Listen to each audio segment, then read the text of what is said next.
Hello dear friends, welcome to the channel. Before watching the video, please subscribe to the channel and like it.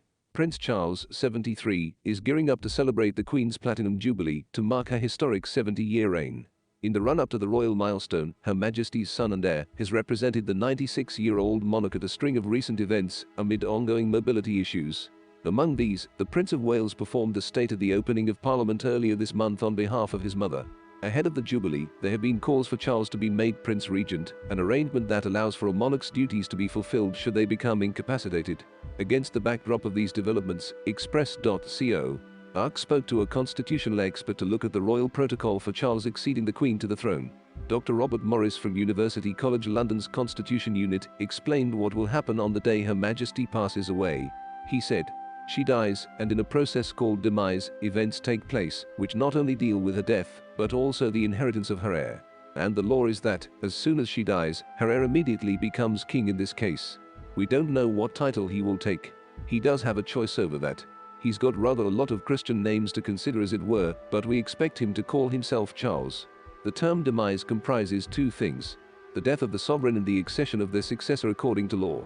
Dr. Morris explained that Charles will become king immediately after the Queen's death, because there cannot be a gap in executive government. Thanks for subscribing and liking. And that's the common law rule, which has been present for centuries. The Latin tag is Nunquam rex moritur, that is, the king never dies.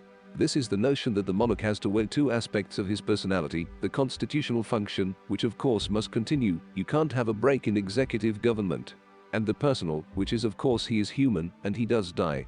He added, "But the notion in law is that he never does, and so the succession passes on immediately with the last breath of the Queen." Close quote. Details of the royal family's plan for the day the Queen dies were leaked to Politico in September last year.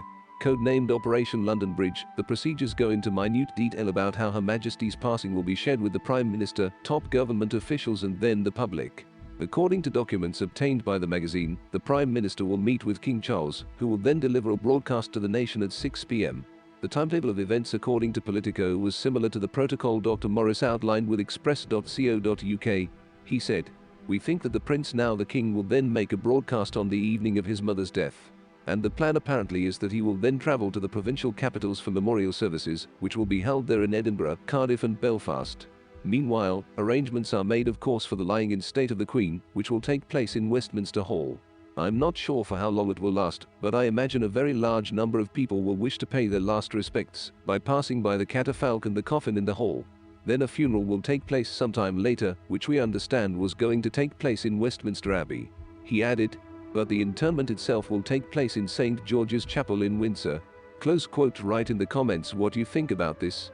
And at the end of the video I ask you to subscribe and like. Thank you.